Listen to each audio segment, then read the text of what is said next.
Now in the middle of one of the most significant eras in automotive, Carl Anthony amplifies the minds and voices behind this historic transformation as the host of AutoVision News Radio. Mic check 1, 2. All while coming to terms with middle age, father loss, and what it means to be successful in Detroit.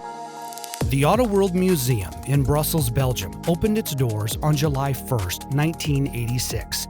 Autoworld founder Ghislain Mahy, a lifelong mechanic, had worked for years before the summer of 1986 to build up a collection of vehicles. Ghislain always had an eye for finding cars to restore, and by the late 1960s he had amassed one of the world's largest collections of vintage vehicles. It soon became apparent he needed something larger than his current garage and workshop in the Circus of Ghent.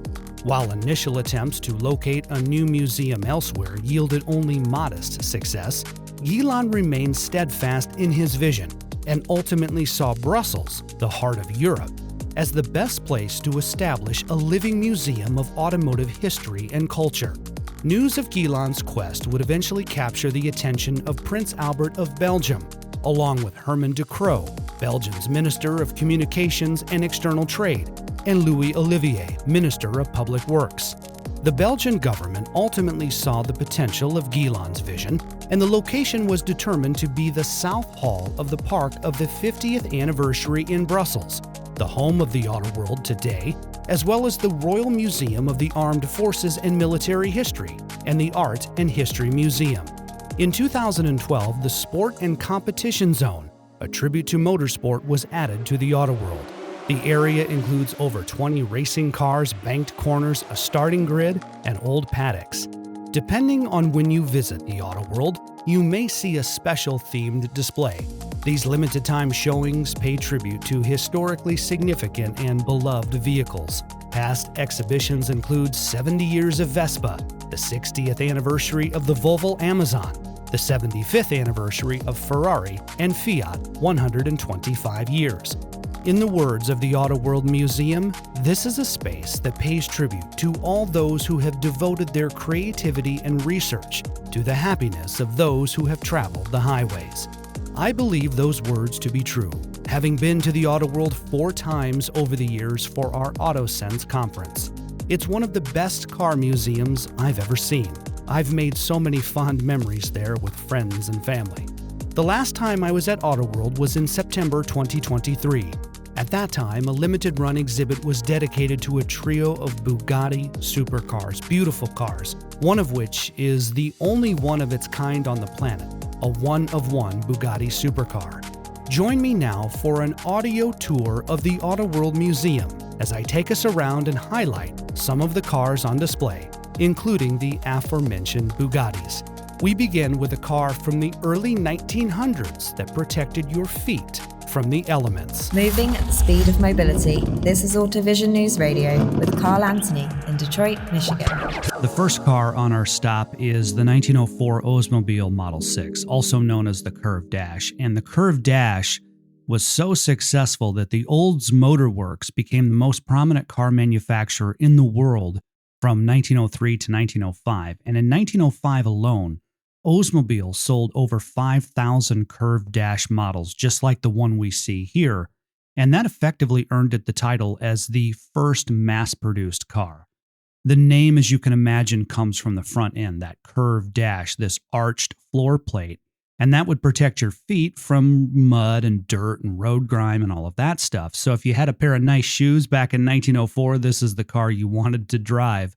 The Oldsmobile Model 6, seen here, has a 1-cylinder engine with 5 horsepower, and that's fitted under the seat with a chain drive system that includes a reverse gear. Next stop is this gorgeous 1911 Opel, characterized by its white tires on what are known as removable continental rims, and the odometer is actually fitted in the hub of the right wheel. There are 2 spare tires held on the driver's side with belt buckles, and the same for the small spare fuel tank that actually sits just behind the spare tires on the running board. So drivers could pull up the retractable top when the weather didn't cooperate, and if they needed more cargo room, they could use this picnic-style basket at the rear. For the time, this 1911 Opel has really everything you could want. It's a convertible, There's running boards for easy entry and for extra storage. There's 4 headlamps and really unique styling, especially with those white tires. The 4-cylinder engine produced a maximum of 20 horsepower, and it was coupled to a 4-speed transmission. Opel produced this model from 1911 until the outbreak of World War I. This 1948 Bentley Mark VI embodies the words of company founder W.O. Bentley, Walter Owen Bentley, when he spoke of his desire to build a fast car, a good car, one that was best in its class. The Bentley Mark VI was the first of 14 models the British coach builder designed following World War II and was produced from 1946 until 1952. Inspired by the Rolls-Royce Silver Wraith, the Bentley Mark VI was considered a true coach build model, as the chassis components were still in a reduced supply following World War II. As such, the Bentley Mark VI features custom aluminum bodywork from Vanden, Plas, a Belgian company that was also quite successful in Great Britain. The inline-6 engine produced 150 horsepower and was connected to a 4-speed manual transmission, which is located on the floor, interestingly enough. This 1948 Bentley Mark VI is a right-hand drive, so the shifter would not be on the left in the center console area like we might think today, but rather down on the floor where you would shift with your right hand, and if it was a left-hand drive, just reverse that. Shifter was on the floor, and rather than shifting with your right hand in the center console, you would lean down and shift with your left hand. The Autoworld Museum here in Brussels is split into dedicated zones, including historical workshops, a section dedicated to the cars and the culture of the United States, and a section that highlights the history of the automobile in Belgium. We are in Brussels, after all. And there's even an area that houses some magnificent carriages, stunning carriages, that predate the automobile. When you walk through the motorsports section, you will find this 1963 Alpine M63, Alpine's first racing car that underwent development in 1962. Based on the structure and the body style of the A110, the M63 here at Autoworld took part in the 1963 24 Hours of Le Mans, but did not finish the race. As part of our Book Garage series on Automoblog, we featured a work by author Gordon Maltby commemorating the 75th anniversary of the Porsche 356. And it's a book that every Porsche fan should have. In 1965, though, Porsche debuted the 912 to bridge the gap essentially between the 911 and the 356. The 912 was quite similar to the 911, but a key difference was the 1.6-liter flat-4 engine from the 356 SC at the rear. As described by the Porsche Archive, its power output was reduced from 95 to 90 horsepower at 5,800 RPM for the 912. At the Autoworld Museum here in Brussels, we are standing in front of a 1966 Porsche 912, and over the years, the 912 seems to be a somewhat misunderstood car, but also, at the same time, a beloved car. Here we come to the 1969 Volvo 121 Amazon, first introduced in 1957 and later assembled in Belgium, where the Autoworld Museum is. The Amazon name at first was really only heard in Sweden, but it caught on elsewhere around the world, most likely because it was easier to remember Amazon versus the numeric model designations like 121. This unassuming car from 1969 is historically significant because it was among the first to feature 3-point safety belts. Volvo engineer Niels Bohlin created the world's first 3-point safety belt in 1959. The 3-point seat belt, also called a V-type belt, was inspired by Bohlin's time at Saab as an aviation engineer working on ejection seats. Before the 3-point safety belt was the 2-point belt, and Volvo had originally implemented this design in 1957. But the primary flaw of the 2-point belt was how it required the buckle to fasten around your rib cage, and in the event of an accident, this design would actually increase the chances of soft tissue and organ damage. Bohlin's design differed in that it utilized one belt across the hips and another diagonal belt across the chest, with a low anchorage point attachment next to the seat. This improved V-style pointed down toward the vehicle floor and was described in Volvo's patent as one that, quote, effectively and in a physiologically favorable manner prevents the body of the strapped person from being thrown forward. Recognizing the life-saving potential of the 3-point safety belt, Volvo would later give away the patent to all other manufacturers, which is why every vehicle today has seat belts. We have to include this one on our tour of the Autoworld Museum because it's my favorite car here, 1988 Mazda MX-5 Miata. The Mazda Miata made its official debut at the Chicago Auto Show in February of 1989, but in the run-up to that, Mazda built about 34 pre-production vehicles. This one here is VIN number 26, 1988 Mazda MX-5 Miata, VIN number 26. So these pre-production vehicles in the run-up to the Chicago Auto Show were used for testing and training and display purposes, but after the Chicago Auto Show ended and the Miata made its official debut, these cars would have gone back to Mazda, they would have been disassembled, they would have been crushed, they essentially would have been thrown in the garbage can. They are not certified for road use, hence the pre-production designation, and it's believed that only 5 of them survived, and this is one of the surviving cars. 1988 Mazda MX-5 Miata, VIN number 26 of 34 pre-production vehicles before it made its official debut in 1989. Like the Mazda Miata we saw a moment ago, the NSX made its North American debut at the Chicago Auto Show in February of 1989, and then made a second debut at the Tokyo Motor Show in October of that year. The model we see here at the Autoworld Museum is a 1990 Honda NSX, denoting the version for the Japanese market, but in the United States we would come to know it as the Acura NSX. Naming aside, Honda research and development engineers at the time had been wanting to produce a world-class sports car, and with the launch of Acura in 1986, there seemed to be an avenue available to do just that the Acura brand was the right space for this type of car.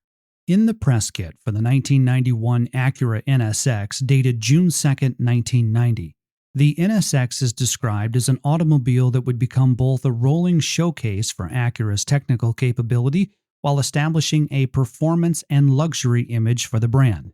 It was envisioned that the NSX would become a competitor for the exotic cars already on the market, while also serving as a groundbreaking vehicle that would provide emotional and visceral excitement for the driver. Today, Acura talks a lot about precision-crafted performance, and you see this terminology when reading about the PMC edition vehicles especially, PMC being short for Acura's Performance Manufacturing Center in Ohio. When Acura's PMC began production in 2016, it was strictly for the assembly of hand-built, low-volume vehicles. So when we look at this 1990 NSX here at the Autoworld Museum and we understand more about the vision that Honda and Acura had for the car at the time, you can see how the foundation is being laid for what Acura is today. Some quick key specs for this 1990 NSX: 2-seater, mid-engine layout, an all-aluminum 3-liter VTEC V6 with 270 horsepower and 210 pound-feet of torque. The sequential port fuel injection was controlled by an 8-bit microprocessor that monitored different sensors, including the throttle and crankshaft angle, coolant temperature, intake air temperature, manifold air pressure, and the ambient air pressure. This NSX has an all-aluminum body to reduce weight, an independent suspension with aluminum alloy control arms, and for the time, a state-of-the-art traction control system and climate control system. It even had an alarm system with sensors placed in the doors, the engine, trunk, hood, battery cable, radio, and ignition switch. At the time we took this tour, one of the specialty vehicle showcases at the Autoworld was this trio of Bugatti cars valued at over $30 million. For the pronunciation, since I'm from the United States, I'll be saying them in English, although there are French and Italian pronunciations as well. In this collection, we have the 2020 Bugatti Centodieci, the 2021 Bugatti La Voiture Noire, and the 2020 Bugatti Divo. The first car in the collection is the 2020 Bugatti Centodieci, which is Italian for 110, meaning the Centodieci is a tribute to the EB110. The Italian link here is how Romano Artioli, an entrepreneur, importer, and distributor of Ferrari, GM, and Suzuki vehicles, eventually acquired the Bugatti brand in 1987 and went on to build the EB110 supercar of the 90s. Bugatti designers and engineers had some technical challenges ahead of them for the Centodieci, since the EB110 is considered by Bugatti's standards today as a flat and wedged-shaped design. Achim Anscheit, head designer at Bugatti, said that transporting this classic look into the new millennium was technically complex. To make the design work for a new era, there are a few things that stand out when you look at the Centodieci. Although it doesn't seem like it from the front, the horseshoe-style radiator does have some depth to it when viewed from the side, and it's accompanied by a new front splitter and then the 3-section air intakes. The front of the Centodieci is low, so the Bugatti horseshoe was adjusted accordingly in size, meaning that the Bugatti logo is on the hood. Anscheit would later explain that when the team looked at all of these design modifications for the Centodieci, that it brought back some fond memories of the EB110. The Centodieci has an 8-liter W16 engine with 4 turbochargers connected to a 7-speed dual-clutch gearbox and a permanent all-wheel drive system. The W16 creates 1,600 horsepower at 7,000 RPM. It's the same powertrain as the Chiron Supersport. The Centodieci sprints from 0 to 62 miles per hour in 2.4 seconds, to 124 in 6.1 seconds, and to 186 miles per hour in 13 seconds. The top speed is electronically limited at 236 miles per hour. Only 10 Centodieci examples were built, going for about 8 million euros, and each one was sold before the car's unveiling in 2019. The next one in the collection is the 2021 Bugatti La Voiture Noire, and this one really touches on Bugatti's history. Between 1936 and 1938, there were only 4 Type 57 SC Atlantic coupes produced. They were all handcrafted, and Bugatti only sold 3 of them. One of the cars was sold to British banker Victor Rothschild, initially without a supercharger, and it's known as the Rothschild Atlantic. Businessman Jacques Holschuh owned one of the original 3, having it delivered in October of 1936. The Holschuh Atlantic would later be owned by a collector who tragically died in an accident with the car. There was a restoration process, but the engine was beyond repair. Today, fashion designer Ralph Lauren owns the Pope Atlantic, which was originally sold to British citizen Richard B. Pope. That accounts for 3 of the 4, but the mystery is what happened to the 4th car. Ettore Bugatti's son Jean had one of the original 4 Type 57 SC Atlantic models, and he actually owned the second in the group of 4, so the car between the Rothschild Atlantic and the Holschuh Atlantic. Jean deemed his Atlantic as La Voiture Noire, or the black car. After 1938, there is no record of Jean Bugatti's black car. Its whereabouts and what happened to it remain a mystery to this day. It's possible that Jean Bugatti sold it to a friend or moved it somewhere for safekeeping during the Nazi invasion of France. We don't really know. Adding to the mystery of the La Voiture Noire is how just a short time later, in August of 1939, young Jean Bugatti would die in a crash while testing a Type 57. So what happened to his La Voiture Noire? The secret may have gone to the grave with him. If it were somehow found, it might be worth upwards of $100 million by some estimates. This modern-day La Voiture Noire with its W16 engine is on loan to the Autoworld Museum and it is the only one in the world. A Bugatti enthusiast who loves the Type 57 SC Atlantic owns it and paid about 18 million euros for it. This special Bugatti is named in honor of Albert Devo, a French pilot who was also a Bugatti works driver. The Devo made its premiere in August of 2018, and 2 years later, in August of 2020, Bugatti began delivering the first Devo models to customers. Only 40 examples of the Devo were made, selling for about 5 million euros each. Here we have the W16 engine again with its 4 turbochargers, 7-speed dual-clutch gearbox, and permanent all-wheel drive system. The Devo represents a modern era of coach building for Bugatti, and that fits the theme when you look at the historic vehicles here at the Autoworld Museum. Today, for modern cars, we might call it personalization or customization. That could be things like bespoke wheel designs, interior materials, and even infotainment features. But a century ago, it was known more as coach building, or the idea of taking a chassis and then customizing the look of the body from there. The Devo is the first Bugatti created digitally, with designers using VR goggles. They use those to look at full-scale foam models of the car from as far as 130 feet away in order to really dial in the Devo's shape and overall proportions. So this is quite the trifecta on display here for us at the Autoworld Museum. The 2020 Bugatti Centodieci, the 2021 Voiture Noire, and the 2020 Devo. The 3 cars combined have a value at or above $30 million. It's interesting to consider how the EVs we see today will be in a museum like the Autoworld at some point in the future. The same is true for software-defined cars or autonomous vehicles. Collectors will one day embrace these four-wheeled wonders. For us in the industry now, they are the vehicles of tomorrow, but someday, for that eager collector and avid restorer, they will be the vehicles of yesterday. If you would like to see this tour with visuals, I will leave a link in the show notes to a video on the Automoblog YouTube channel. That video also includes more cars, as this audio tour for AutoVision News Radio was a bit abbreviated. In Detroit, with a little bit of my heart back in Belgium, at the Autoworld Museum, I'm Carl Anthony, AutoVision News Radio.